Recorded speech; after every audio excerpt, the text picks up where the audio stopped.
Chapter 8. The much-touted Renoir suite had 5 bedrooms and a living area large enough to host the majority of a football team. Floor-to-ceiling windows lined the far wall, giving us a panoramic view of the Vegas Strip, neon and glowing, even during the day. Leah hopped up on the bar, her legs dangling down as she considered our digs. "Not bad," she told Michael. "Don't thank me," Michael returned easily. "Thank my father." A ball of unease began to unfurl in my stomach. I didn't want to thank Michael's father for anything, and under normal circumstances, neither did he. Without another word, Michael sauntered toward the master bedroom, claiming it for his own. Dean came up behind me. He laid one arm lightly on my shoulder. "This doesn't feel right," I told him softly. "No," Dean said, staring after Michael. "It doesn't." Sloane and I ended up sharing a room. As I peered out our balcony window, I wondered how long it would take her to tell me what was wrong. How long will it take me to tell her? To tell all of them? I pushed back against the questions. "Did you have many nightmares while you were home?" Sloane asked softly, coming to stand behind me. "Some," I said. I'd have more now that there had been a break in my mother's case, and Sloane would be there. She'd tell me factoids and statistics until I fell back asleep. Home isn't a place, I thought. My throat muscles tightened. "We shared a room for 44% of the last calendar year," Sloane said wistfully. "So far this year, we're at 0. I turned to look at her. "I missed you too, Sloane." She was quiet for a few seconds, and then she looked down at her feet. "I wanted him to like me," she admitted, like that was some terrible thing. "Aaron?" I asked. Instead of answering, Sloane walked over to a shelf full of blown glass objects and began sorting them, largest to smallest, and for objects of similar size, by color. Red, orange, yellow. She moved with the efficiency of a speed chess player. Green, blue. "Sloane?" I said. "He's my brother," she blurted out. Then, on the off chance that I might not have understood her meaning, she forced herself to stop sorting, turned, and elaborated. "Half-brother, male sibling. We have a coefficient of relatedness of 0.25. "Aaron Shaw is your half-brother?" I tried to make that compute. What were the chances? No wonder Sloane had behaved so strangely around him. As for Aaron, he'd noticed Sloane. He'd smiled at her, talked to her. But she could have been anyone. She could have been a stranger on the street. "Aaron Elliott Shaw," Sloane said. "He's 1,433 days older than I am." Sloane looked back at the glass objects, perfectly arrayed in front of the mirror. "In my entire life, I've seen him exactly 11 times. She swallowed. "This is only the second time he's seen me." "He doesn't know?" I asked. Sloane shook her head. "No, he doesn't." Sloane's last name isn't Shaw. 41% of children born in America are illegitimate. Sloane lightly traced her index finger along the edge of the shelf. But only a minority of those are born as a result of adultery. Sloane's mother wasn't her father's wife. Her father owns this casino. Her half-brother doesn't even know she's alive. "We don't have to stay here," I told her. "We can go back to the other hotel. Michael would understand." "No," Sloane said, her eyes wide. "You can't tell Michael, Cassie. You can't tell anyone." I'd never known Sloane to keep a secret. She didn't have much of a brain-to-mouth filter, and what little she had disappeared under the influence of even the smallest bit of caffeine. The fact that she wanted to keep this between us made me wonder whether those were her words or someone else's. "You can't tell anyone." "Cassie!" "I won't," I told Sloane. "I promise." Looking at her, I couldn't keep from wondering how many times Sloane had been told, growing up, that she was a secret. I wondered how many times she'd watched Aaron or his father from afar. "There's a high probability that you're profiling me," Sloane stated. "Occupational hazard," I told her.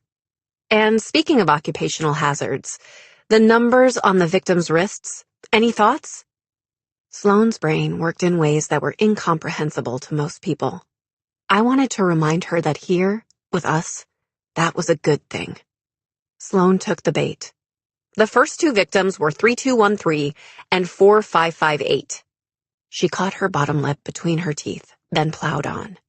"One odd number, one even. 4 digits. Neither are prime. 4558 has 8 divisors. 1, 2, 43, 53, 86, 106, 2279, and, of course, 4558. "Of course," I said. "In contrast, 3213 has 16 divisors," Sloane continued. Before she could tell me all 16 of them, I interjected. "And the third victim?" "Right," she said, turning to pace the room as she spoke. "The number on the third victim's wrist was 9144. Her blue eyes got a faraway look in them that told me not to expect decipherable English anytime soon. "The numbers matter to you," I thought, turning my mind to the killer. "The numbers are the most important thing." Very few aspects of this unsub's MO had remained constant. Victimology was a wash. You've killed 1 woman and 2 men. The first 2 were in their 20s. The third was almost 80. Our killer had killed in a different location each time, using a different methodology. The numbers were the only constant. Could they be dates? I asked Sloane. Sloane paused in her pacing. 4558, April 5th, 1958. It was a Saturday. I could see her searching through her encyclopedic store of knowledge for details about that date. On April 5th, 1951, the Rosenbergs were sentenced to death as Soviet spies. In 1955, on that date, Churchill resigned as England's prime minister. But in 1958? Sloane shook her head. Nothing.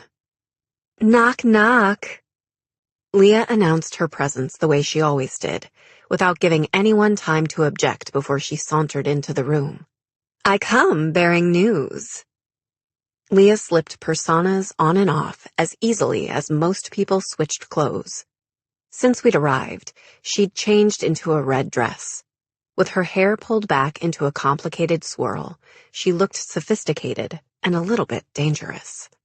That did not bode well. "The news," Leah continued with a slow smile, "involves some fascinating revelations about how our very own Cassandra Hobbs spent her Christmas vacation." Leah knew. About my mother. About the body. I felt like there was a vice around my chest, tightening centimeter by centimeter, until I couldn't manage more than shallow breaths. After a few seconds, Leah snorted. "Honestly, Cassie, you go away for 2 weeks, and it's like you've forgotten everything I taught you." She was lying, I realized. When Leah said the news she'd heard was about me, she was lying. For all I knew, there might not even be news. "Interesting, though," Leah continued, her eyes eagle-sharp, "that you believed me, because that seems to suggest that something interesting did happen while you were home." I said nothing. Better to stay silent in Leah's presence than to lie. "So, was there news?" Sloane asked Leah curiously. "Or were you just making conversation?" "That's one term for it." "There's definitely news," Leah declared, turning back toward the door and walking out of the room. I glanced at Sloane, and then we hurried to catch up with her. As we rounded the corner, Leah finally shared. "We have a visitor," she said airily. "And the news is that she's very unhappy." Chapter 9. Agent Sterling stood in the middle of the Renoir Suite's sprawling living room, her eyebrows arched so high they practically disappeared into her hairline. "This is your idea of low-key?" she asked Judd. Judd walked into the kitchen and started a cup of coffee. He'd known Agent Sterling since she was a kid. "Relax, Ronnie," he said. "No one is going to connect 5 spoiled teenagers and an old man in a $4,000 a night suite to the FBI."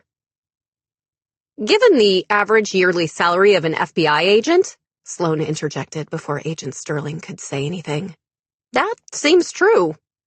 Michael strode into the room, dressed in what appeared to be a swimsuit and a fluffy white robe. "Agent Sterling?" he said, with a tip of an imaginary hat. "So glad you could join us." He made quick work of studying her. "You're annoyed, but also concerned, and a bit peckish." He crossed the room and picked up a bowl of fruit.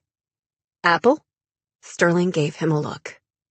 Michael took the apple for himself and crunched into it. "You don't have to worry about our cover." Dean entered the room, and Michael gestured first toward him, then toward the rest of us. "I'm a VIP. They're my entourage." 4 teenagers and a former Marine, Agent Sterling said, folding her arms over her chest. "That's your entourage?" "The fine folks at the Majesty don't know they're teenagers," Michael countered. "Dean and Leah could pass for early 20s, and," Michael added, "I may have led them to believe Judd was my butler." That got nothing more than a slight eyebrow raise out of Judd, who poured himself a cup of coffee without responding. "If anyone asks," Michael called to him, "your name is Alfred." Agent Sterling seemed to realize that she'd lost control of the situation. Rather than argue with Michael, she crossed the room and perched on the arm of the sofa.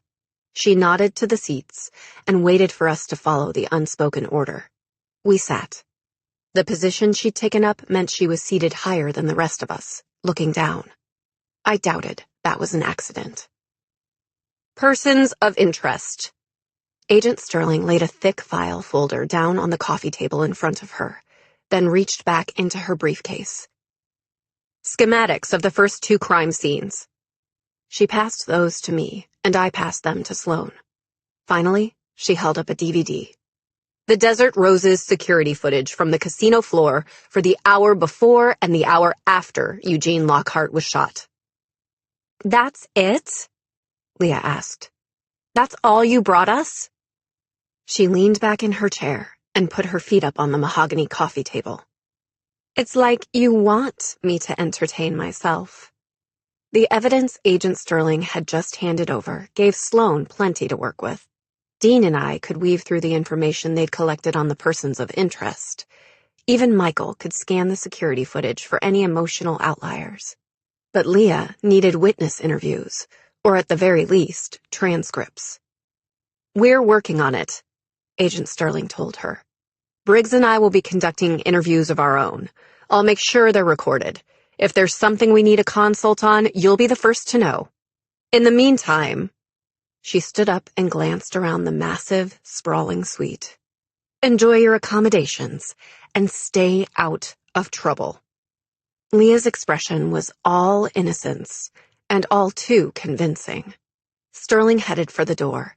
She stopped to talk to Judd on the way out. After a quiet exchange, Sterling called back to me. "Cassie," she said, "a word." Hyper-aware of the fact that the others were watching, I met Agent Sterling at the door. She pressed a USB drive into my hand. "That's everything we have on the developments in your mother's case," she said softly. No matter what.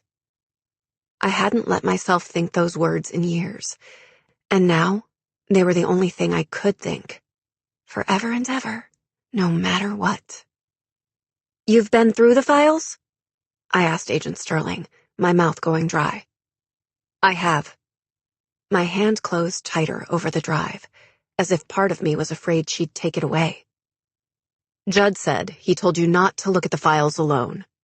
If you want me with you when you look at them, Cassie, you have my number." With those words, Sterling slipped out the door, leaving me to face the Inquisition alone. I forced myself to ignore the looks I was getting from Michael and Leah, the look I was getting from Dean. Part of me wanted to walk past them, shut myself in my room, and look at the contents of the drive in my hand, to read it, memorize it, devour it whole. Part of me wasn't sure I was ready for what I would find. Trying my hardest to keep those thoughts from my face, I made my way back to the others and to the files Agent Sterling had brought us on the current case. Let's get to work. Chapter 10. The FBI had collected the local police department's notes on 5 persons of interest in the deaths of Alexandra Ruiz and Sylvester Wilde. I started with the first file. Thomas Wesley, I said, hoping the others would follow my lead and focus on the case. I laid a finger on the man's picture, the same one Agent Briggs had put up on the screen on the plane. Self-satisfied, Michael declared, studying the photo for a moment. And hyper-aware. Filing Michael's observations away for reference, I skimmed the file. Wesley had created and sold no fewer than 3 internet startup companies. His net worth was 8 figures, nearing 9. He'd been playing poker professionally for about a decade, and in the past 3 years, he'd ascended the ranks, winning multiple international competitions. Intelligent, competitive. I took in the way Wesley was dressed in the picture and processed Michael's read on the man. You like to win. You like a challenge. Based on the party he'd thrown on New Year's Eve, he also liked women, excess, and living the high life. What are you thinking? I asked Dean.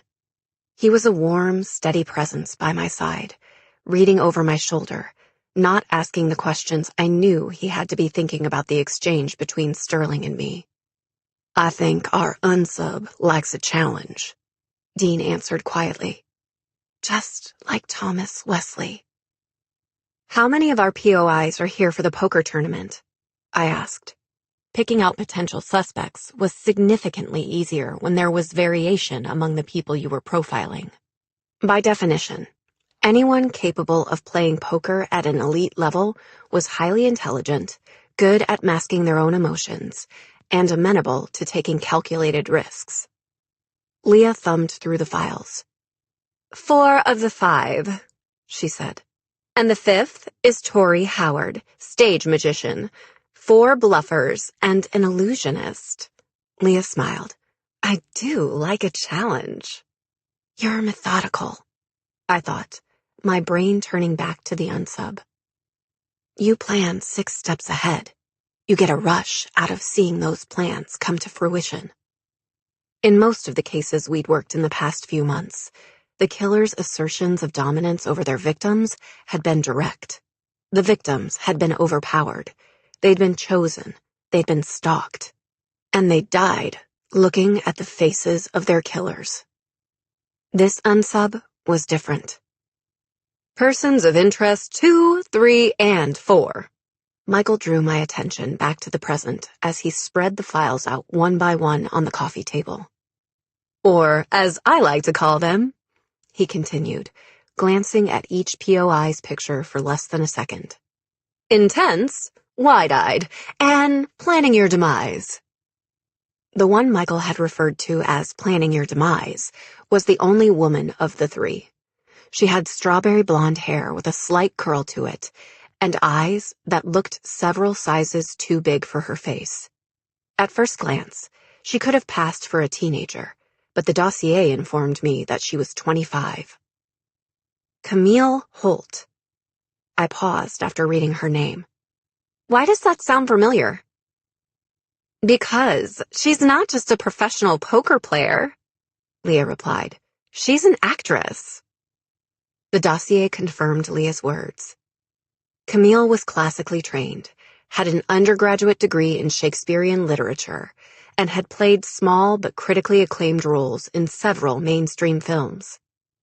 She didn't exactly fit the profile of your typical professional poker player. You don't like being put in boxes, I thought. According to the file, This was Camille's second major poker tournament. She'd gone far enough in the first to surpass expectations, but hadn't won. I thought about what Michael had said about her facial expression. To the untrained eye, she didn't look like she was plotting anything. She looked sweet.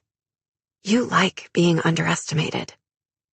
I rolled that over in my mind as I made my way through the next two files, skimming the information the FBI had gathered on Dr. Daniel De La Cruz, intense, and the supposedly wide-eyed Beau Donovan, who looked more like he was scowling to me.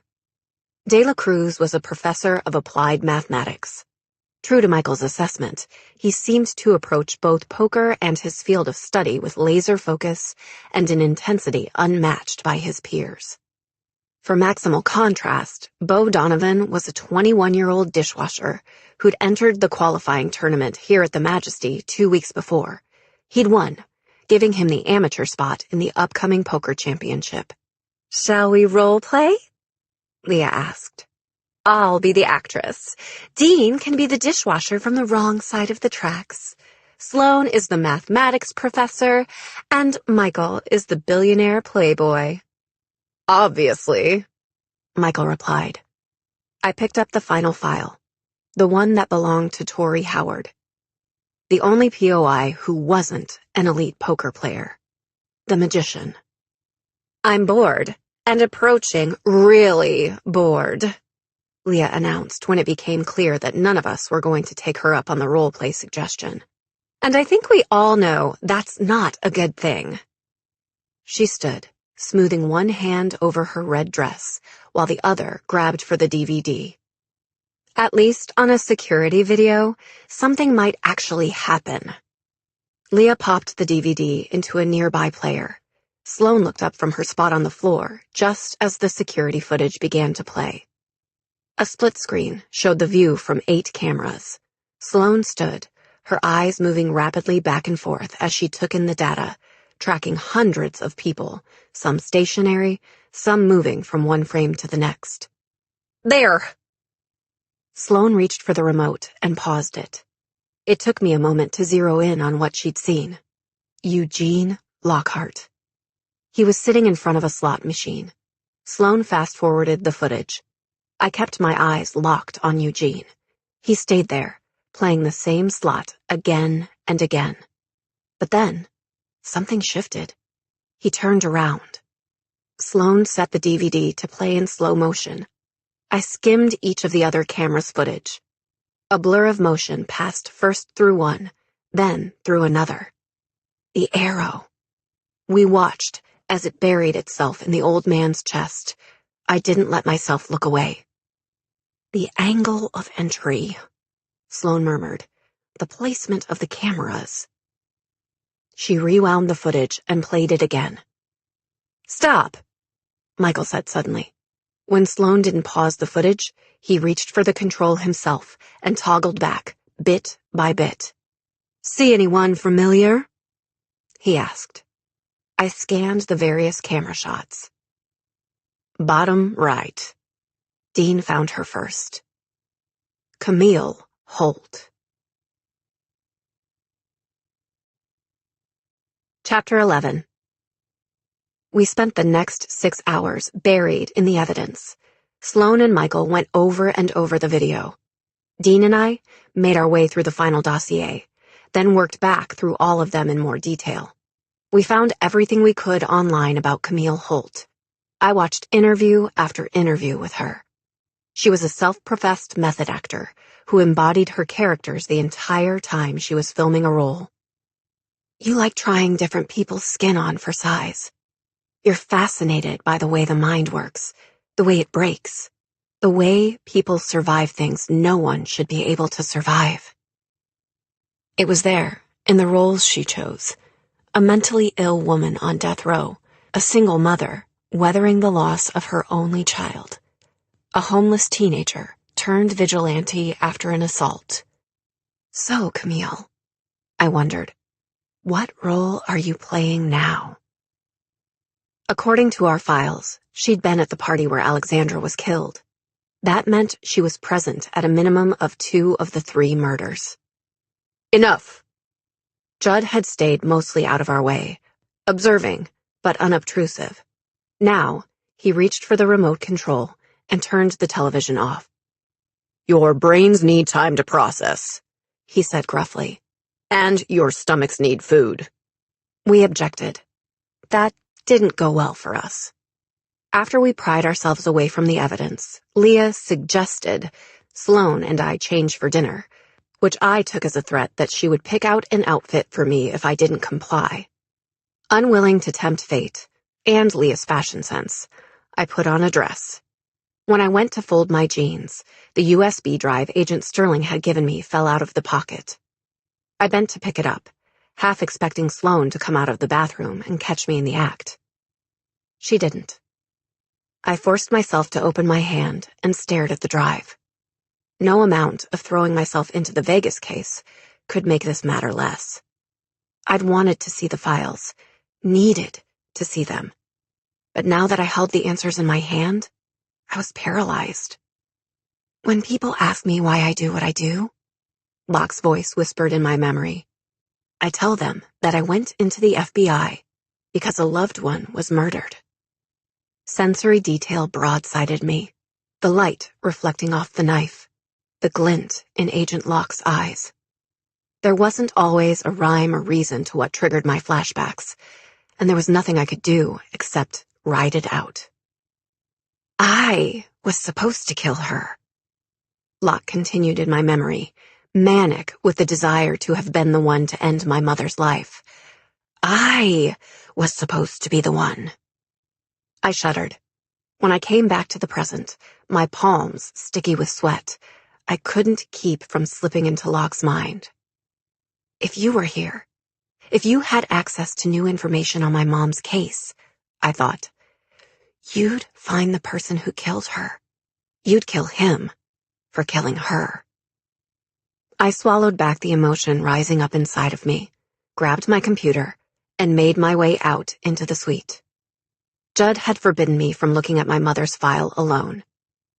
I'm not alone, I told myself. I was never really alone. Part of me would always be in that blood-spattered dressing room with my mother. Part of me would always be at the safe house with Locke. I made it to the door to the suite and began to open it, planning to slip out into the hallway. I just need a few minutes to look at... My thought cut off abruptly as I realized the hallway outside our suite was already occupied. Leah was leaning against one wall, 4-inch heels on her feet, one leg crossed over the other at the ankles. We both know that when you told Cassie you were in one piece, you were lying. From where I was standing, with the door only partially ajar, I couldn't see Michael, but I could imagine his facial expression exactly as he replied, Do I look like I'm in multiple pieces to you? Still leaning against the wall, Leah uncrossed her ankles. Take off your shirt. I'm flattered, Michael replied. Really? Take off the damn shirt, Michael. There was silence then. I heard a light rustling, then Leah stepped out of my view. Well, Leah said, her voice light enough to send chills down my spine. That's leverage, Michael filled in. Leah had a habit of sounding like things weren't important when they mattered the most. I eased the door open just far enough to see Michael rebuttoning his shirt. Underneath, his chest and stomach were mottled with bruises. Leverage, Leah repeated softly. You don't tell Briggs, and in exchange, your father... He's very generous. Michael's words cut into me. The car he'd been driving, this hotel. That was the price Michael was exacting for the damage his father had inflicted? You make him pay because you can. You make him pay because at least then you're worth something. I swallowed down the ball of sorrow and anger rising in my throat and backed away from the door. I hadn't consciously thought of myself as eavesdropping until I'd heard something I had no right to hear. I'm sorry, I heard Leah say. Don't be, Michael told her. It doesn't suit you. The door clicked into place. I stood there, staring at it, until someone came up behind me. Without turning around, I knew it was Dean. I always knew when it was Dean. Flashback? He asked quietly. Dean knew the signs, the same way I could tell when he'd become absorbed in red-tinged memories of his own. A few minutes ago, I admitted. Dean didn't touch me, but I could feel the warmth of his body. I wanted to turn toward him, toward that warmth. Michael's secret wasn't mine to share, but I could tell Dean my own. If only I could make myself turn around. If only I could make my mouth form the words. I had a flashback because I was thinking about my mother. I was thinking about my mother because the police found a body. You're good at being there for people, Dean murmured behind me, but you don't have much practice at letting people be there for you. He was profiling me. I let him. When you were a kid, he continued, his voice even and low, your mother taught you to observe people. She also taught you not to get attached. I hadn't told him that, not in words. Finally, I turned toward him. Brown eyes held mine. She was your whole world, your alpha and your omega. And then she was gone. His thumb gently traced the line of my jaw. Letting your father and his family be there for you would have been the worst kind of betrayal. Letting anyone be there for you would have been a betrayal. I'd been thrust into a family of strangers. Loud and affectionate and overbearing strangers. I hadn't been able to share my grief. Not with them. Not with anyone. You're not doing it alone. This time, Judd's words didn't seem as much like an order. They were a reminder. I wasn't 12 years old anymore. I wasn't alone. I leaned into Dean's touch. I closed my eyes, and the words finally came. They found a body. Chapter 12. If I could make this better for you, I would. Dean's voice caught slightly on the last word. He had dark places and horrible memories of his own. He had scars, visible and invisible, of his own. I brought my hand to the side of his neck, felt his pulse, slow and steady beneath my touch. I know. I knew that he would feel this for me if he could. I knew that he knew better wasn't even a blip on my radar. Dean couldn't erase the marks my past had left on me, any more than I could do that for him. He couldn't take away my pain, but he saw it. He saw me. Dinner? Sloane popped into the room, oblivious to the depth of emotion on my face, on Dean's. I dropped my hand to my side, held Dean's dark eyes for a moment longer, and nodded. Dinner. As the hostess led us to our table at the Majesty's 5-star sushi restaurant, I tried to keep all hints of my conversation with Dean off my face. Leah was the first to claim a chair at our table, her fingers drawing lazy rings around the base of an empty wine glass. Michael helped himself to the seat next to her. They both had a natural aura of fearlessness and self-possession, like if someone dropped a cobra in the middle of the table, they'd both just sit there, Leah continuing to circle her wine glass, and Michael artfully slumped in his chair. I took a seat across from them and hoped Michael's eyes wouldn't meet mine. Between overhearing his conversation with Leah and telling Dean about the update in my mother's case, I felt drained, empty, but for a dense ball of emotion, barely contained in the pit of my stomach, like a grenade. Get it under control, Cassie. If you feel it, he'll see it, so don't feel it. Can I tell you about our specials? A waitress appeared beside our table. The six of us managed to place both drink and food orders before Michael turned his attention to my side of the table. I could feel him working his way up and down my face. He glanced briefly at Dean, then back at me. "Well, Colorado," Michael mused out loud. "Slight tension in your neck and jaw, eyes cast downward, brows pulled together ever so slightly." I felt naked under his gaze, laid bare. I'm angry. I'm angry that the police found a body, and angry that it took them 5 years to find it. I'm angry about what your father did to you.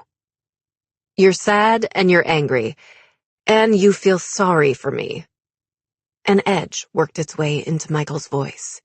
He wasn't a person who let other people feel sorry for him. Nothing hurts you unless you let it.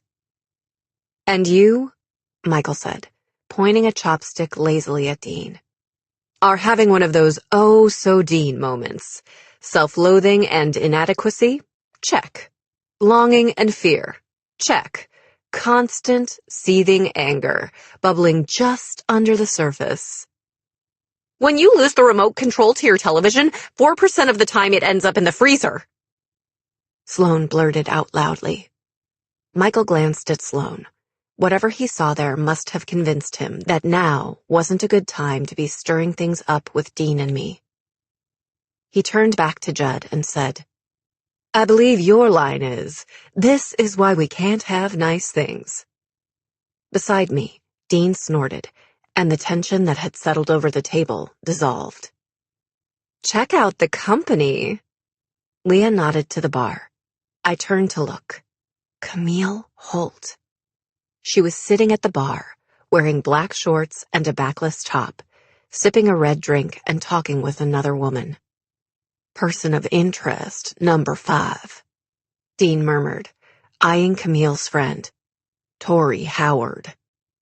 Next to Camille, Tori Howard, stage magician and rival of our second victim, drank beer from a bottle. Her dark hair was wavy and damp, like she'd come here straight from jumping out of the shower. No muss, no fuss. I tried to reconcile that with the fact that she was a performer, an illusionist, pulling off tricks that were larger than life. "This," Judd muttered, "is why we can't have nice things." He'd tried to tear us away from our work, and their work was sitting at the bar. "Mr. Shaw!" The hostess's voice broke into my thoughts. I glanced toward the front of the restaurant, expecting to see Aaron. Instead, I saw a man who looked the way Aaron would in 30 years. His thick blonde hair was tinged silver. His lips were set in a permanent half-smile. He wore a 3-piece suit as comfortably as other people wore a t-shirt and jeans. Aaron's father. My stomach twisted, because if this was Aaron's father, he was Sloane's father, too. Beside him, there was a woman with light brown hair coiffed at the nape of her neck. She was holding a little girl, no older than 3 or 4. The child was Korean, with beautiful dark hair and eyes that took in everything. Their daughter, I realized. Aaron's little sister. As the hostess led the trio to a table near ours, I wondered if Sloane knew her father had adopted a child. I knew the exact moment Sloane saw them. She went very still. Underneath the table, I reached for her hand. She squeezed mine, hard enough to hurt. Several minutes later, our food was deposited on the table. With great effort, Sloane let go of my hand and pulled her gaze away from the happy threesome, just as Aaron slid into the empty seat at the table to join his family. His family. Not hers. I tried to catch Sloane's eye, but she wouldn't look at me. She concentrated all of her attention on the sushi in front of her, carefully disassembling it and dividing each roll into its parts. Avocado, salmon, rice. At the bar, Camille and Tori finished their drinks. As they gathered their possessions and turned toward us, I noticed 2 things. The first was the thick silver chain Camille wore looped multiple times around her neck. The second thing was Aaron Shaw noticing Camille. Chapter 13. 5 minutes after Camille Holt and Tori Howard exited the restaurant, Aaron excused himself from his family's table. Half an hour after that, Mr. Shaw carried his delighted little girl through the room to get a cherry at the bar. As father and daughter returned to their seats, I saw Shaw register Sloane's presence. He never faltered, never altered the pace of his stride, but my gut told me he recognized her. This was a man who oozed power and control. Based on the son he'd raised, I was willing to bet he knew everything that went on in this casino. Aaron might not know that Sloane is your daughter, but you do. You've always known. Beside me, Sloane looked so nakedly vulnerable that my eyes stung for her. Sloane? Michael said quietly. She forced her lips upward in a valiant attempt at a smile. I'm digesting, she told Michael. This is my digesting face, that's all. Michael didn't press her on it, the way he would have if it were Dean or Leah or me. And what a pleasant digesting face it is, he declared. Beside me, Sloane developed an intense interest in her lap.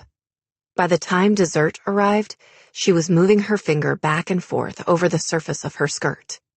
It took me a moment to realize that she was tracing out numbers. 3213, 4558, 9144. I wondered how much of Sloane's fascination with numbers had arisen during moments like this one, when numbers were easy and people were hard. Well, Leah said, snagging a bite of mint ice cream with her spoon. I, for one, am ready for bed. I'm also considering joining a nunnery and have no interest whatsoever in hitting the shops. I'm not going shopping with you, Dean said darkly. Because you're afraid I might try to introduce actual colors into your wardrobe? Leah asked innocently. Beside me, Sloane was still going, number after number drawn with the tip of her finger on the surface of her skirt. How many shops are there in Las Vegas? Leah said. Do you know, Sloane? The question was a kindness on Leah's part, though she wouldn't have liked me thinking of her as kind. Sloane? Leah repeated. Sloane looked up from her lap. Napkins, she said. Not going to lie, Michael put in. I had no idea that was a number. I need napkins and a pen. Judd fished a ballpoint pen out of his pocket and handed it to her. Dean grabbed some cocktail napkins off the bar. 3213, 4558, 9144. The second that Dean handed her the napkins, Sloane scrawled out the numbers, each sequence on its own napkin. It's not 3, she said. It's 13. He cut off the 1. I don't know why he cut off the 1. He, as in the unsub. Sloane wasn't a profiler. She'd never been trained to use I or you. That's why I didn't see it before. Sloane added a vertical line to the left of the first number. It's not 3213, she said. It's 13213. She moved on to the next napkin. 4558, 9144. With the pen, she began grouping the numbers into pairs. 13, 21, 34, 55, 89. Finally, she circled the last 3 digits. 144. She looked up from the napkins, her eyes bright, as if she expected this to clarify everything. It's the Fibonacci sequence. There was a long pause. And the Fibonacci sequence is what, exactly? Leah asked. Sloane frowned, her forehead wrinkling. Clearly, it hadn't occurred to her that the rest of us might not know what the Fibonacci sequence was. It's a series of numbers, derived from a deceptively simple formula, where each subsequent integer is calculated by adding together the two previous numbers in the series. Sloane sucked in a breath, but babbled on. The Fibonacci sequence appears throughout the biological world. The arrangement of pine cones, the family tree of honeybees, nautilus shells, flower petals. Across the room, a man wearing a suit and an earpiece walked straight past the hostess. Even if I hadn't spent the past few months interacting with FBI agents, I would have recognized him as security. People walk differently when they're the only ones in the room carrying a gun. The Fibonacci sequence is everywhere, Sloane was saying. The man in the earpiece approached Mr. Shaw and began to whisper something in his ear. The casino owner's face remained carefully controlled, but when Michael followed my gaze, he must have seen something I didn't. His eyebrows shot up. "It's beautiful," Sloane continued. "It's perfection." I met Michael's eyes across the table. He held my gaze for a few seconds, then he raised one finger. "Check, please." Chapter 14. The unsubs calling card had just taken on a whole new meaning. I'd assumed the numbers might have personal significance to the killer.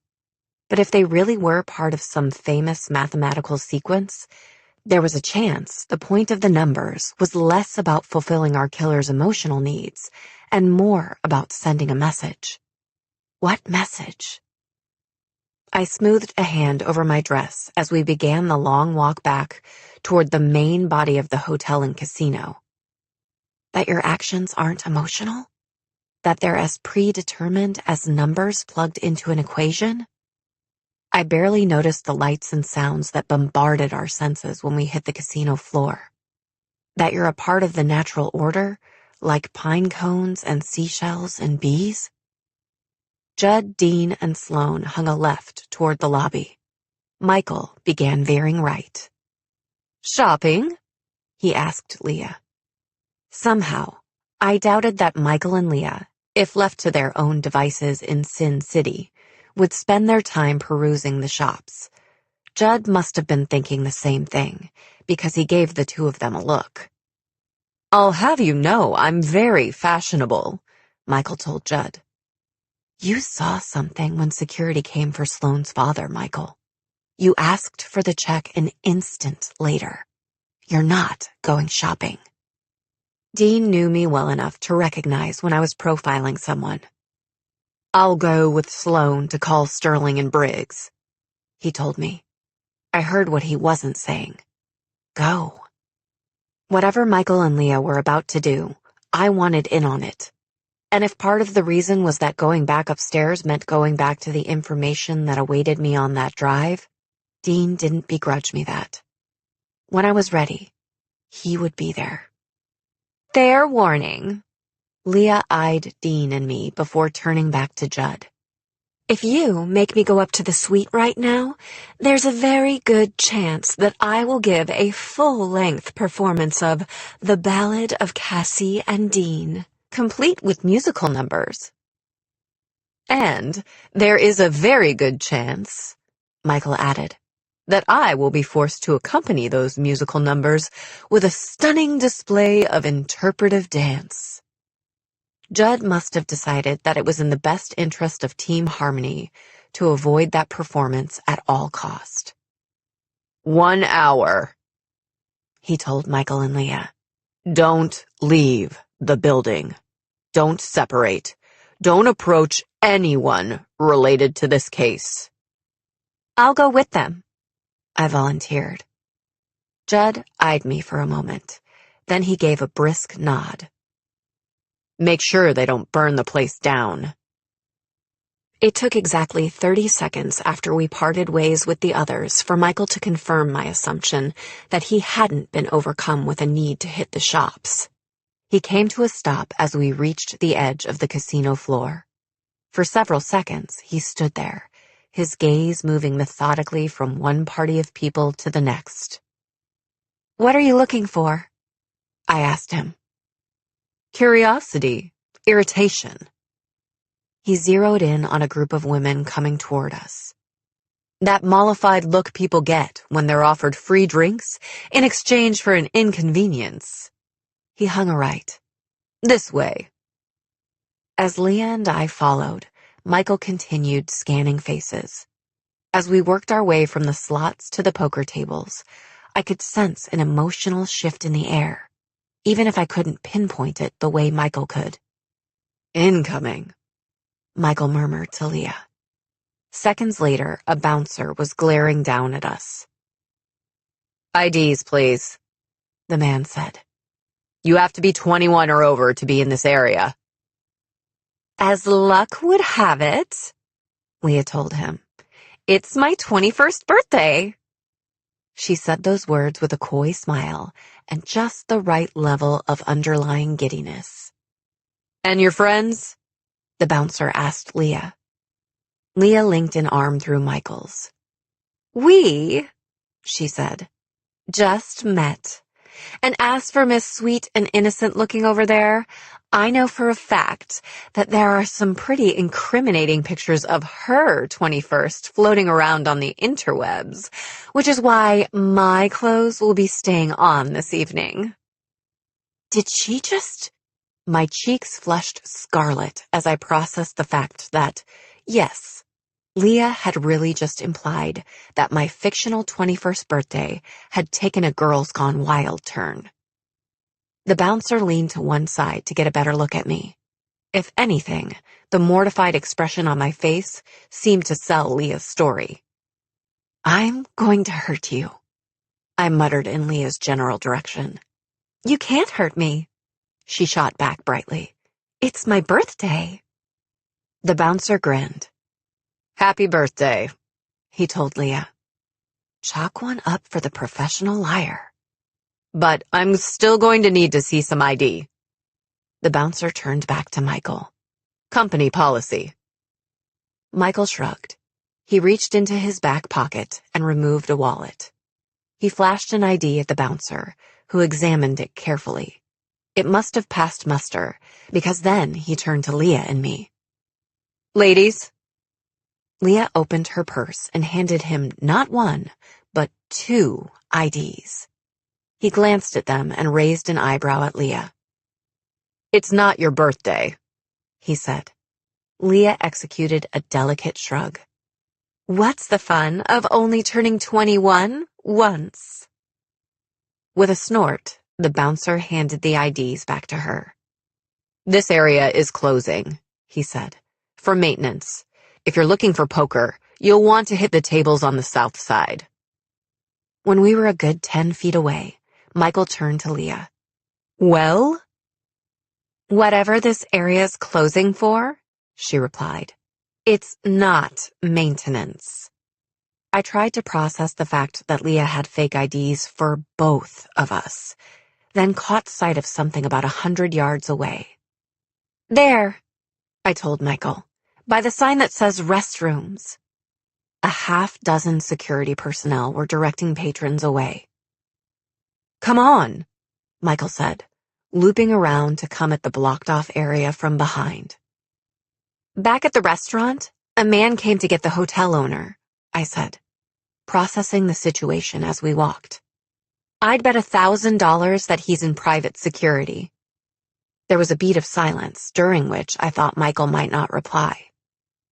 Security was grim, but calm, he said finally.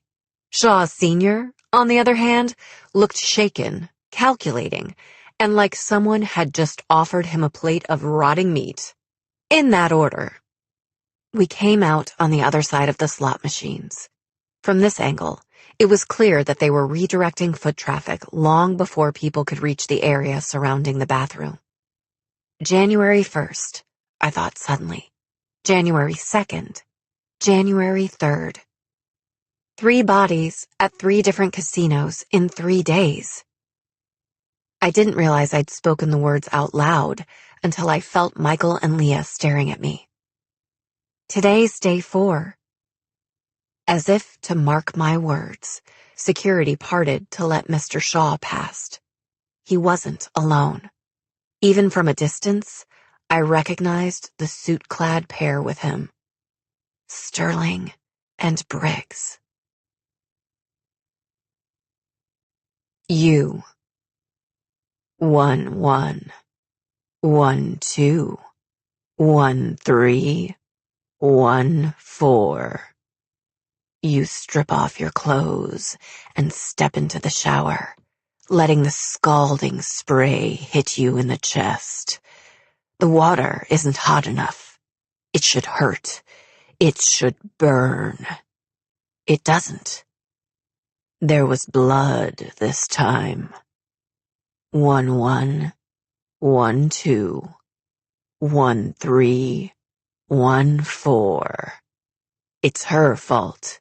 If she'd done what she was supposed to do, there would have been no need for blood.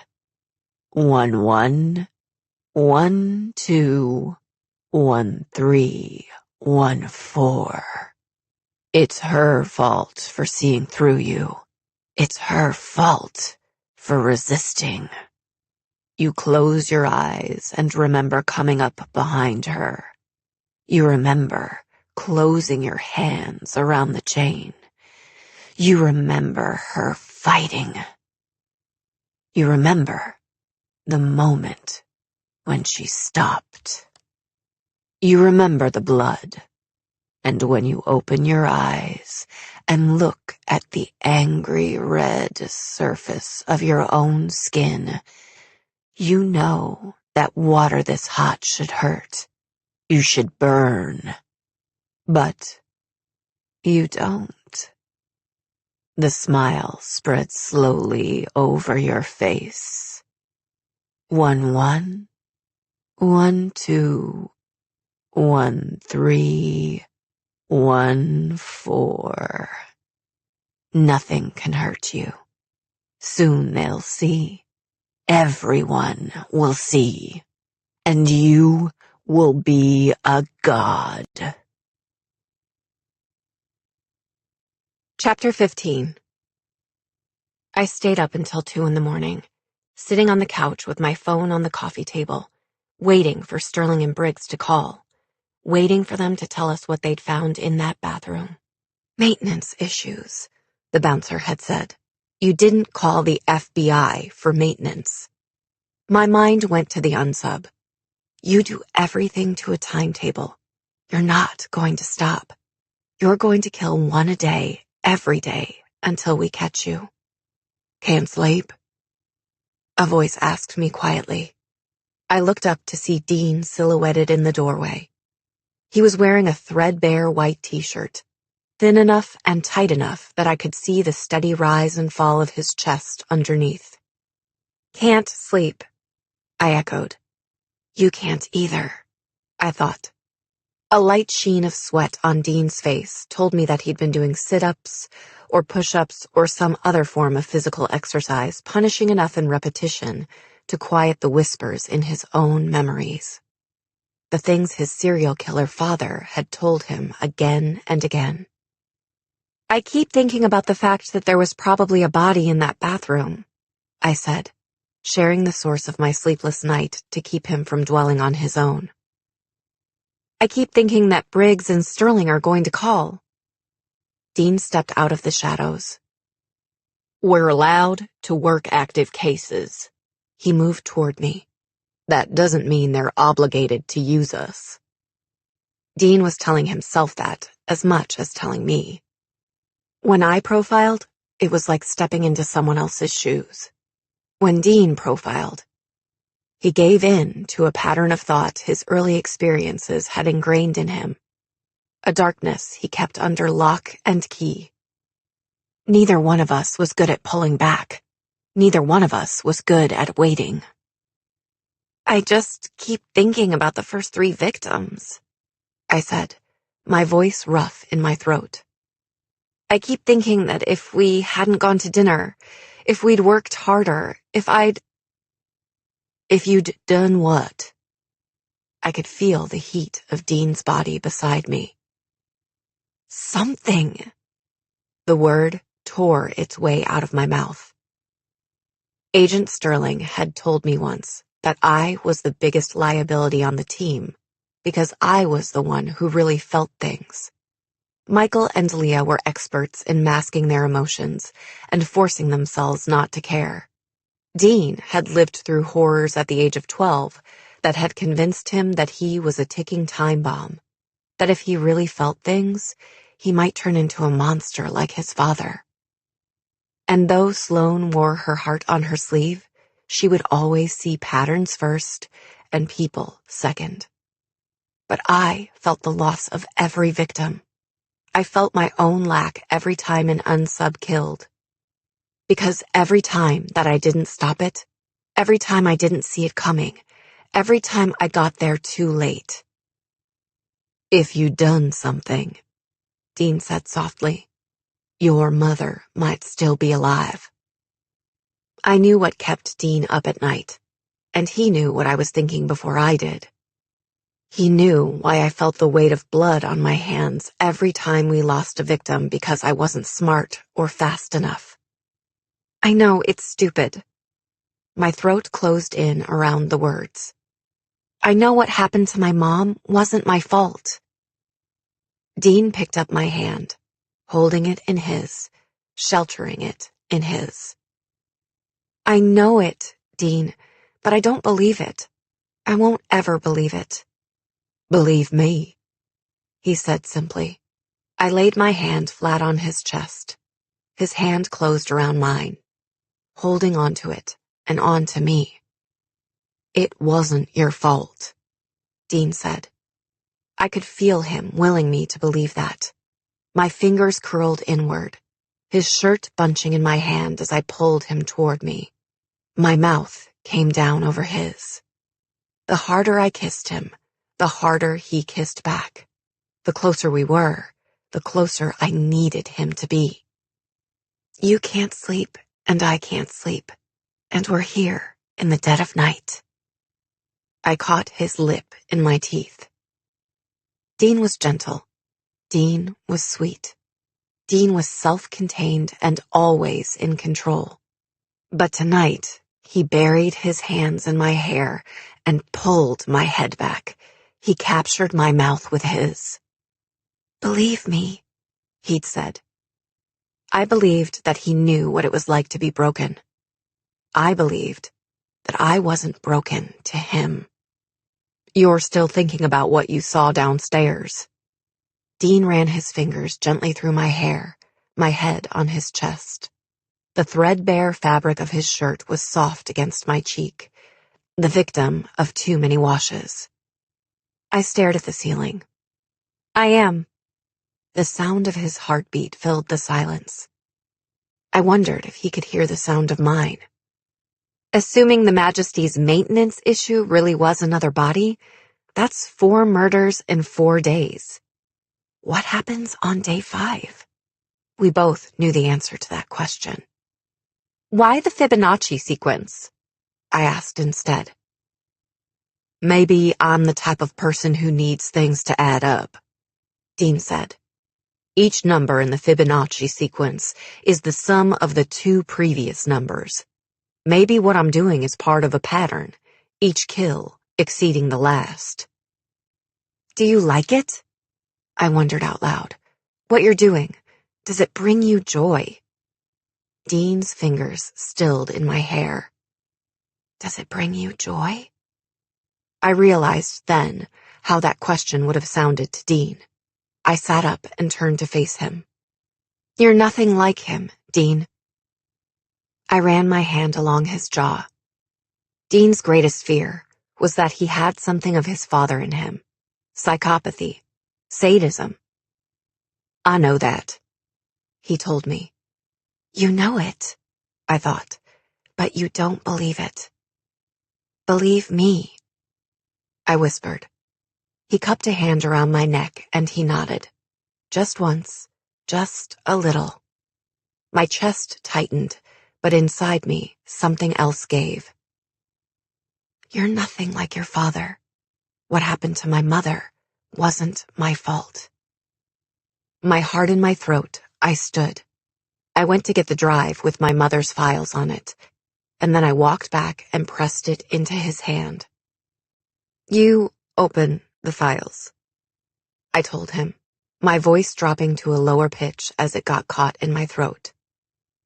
You open them, because I can't.